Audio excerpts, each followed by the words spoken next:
OffsidesMy neighbor Peter told me that losing to South Korea has implications for the nation's soul. By Musa OkwongaMr. Okwonga is a writer, poet and football fanatic. He has published 2 books on the sport.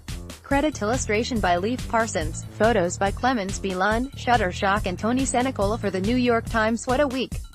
The group stage is over and knockout round begins today. For some of us, it has been a traumatic few days. First, my beloved Unicorns, the amateur club I play on here in Berlin, lost our league championship by 1 point. A grave disappointment for me, but I realize, not necessarily for the entire country. Then on Wednesday came something even more harrowing. Germany, the reigning world champion, was defeated by South Korea 2-0 and lost its chance at winning the World Cup. In the first round, the team finished at bottom of their group. The sympathy flowed in from my friends abroad. "It must be like a morgue there," one texted me. "Are they crying in the streets?" another asked. Receive arguments and opinions on the political and social issues and hidden stories around the World Cup right in your inbox.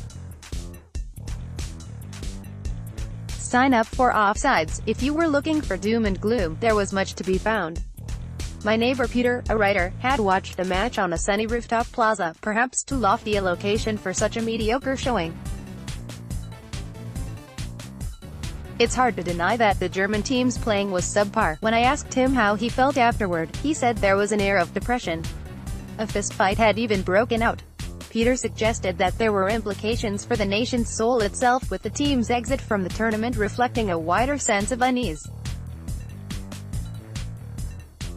Chancellor Angela Merkel is right now fighting for her political survival at home, where she's facing pressure to be tougher on immigrants and refugees, both within her own party and from the right-wing Alternative for Germany party.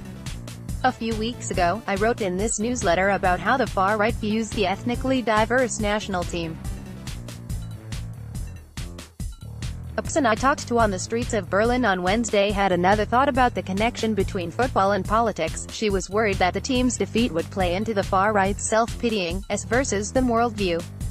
"I just hope that some of those flags disappear now," she said, and the nationalism right along with them. Nils, a software engineer I met at a nearby bar, remembered how 4 years ago, German television had broadcast a live stream of the national team's plane on its way to the World Cup in Brazil.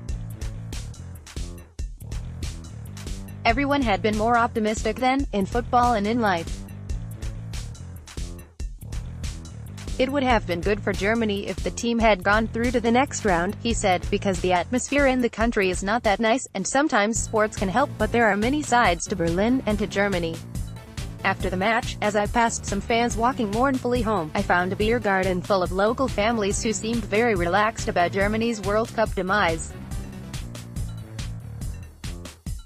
Children squealed joyously in a wooden playhouse, dogs lolled their tongues on the grass.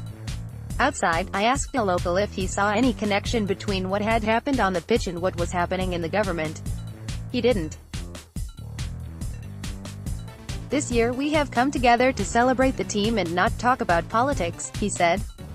"Now it's time for the next rounds. As I write this, I'm getting ready for France versus Argentina, which is sure to be a fun match. I have no doubt that the bars in Berlin will still be full." You can sign up for the Offsides newsletter here. Follow the New York Times opinion section on Facebook and Twitter. Musa Okwonga is a poet and writer based in Berlin. He is the author of 2 books on football, A Cultured Left Foot and Will You Manage at Okwonga.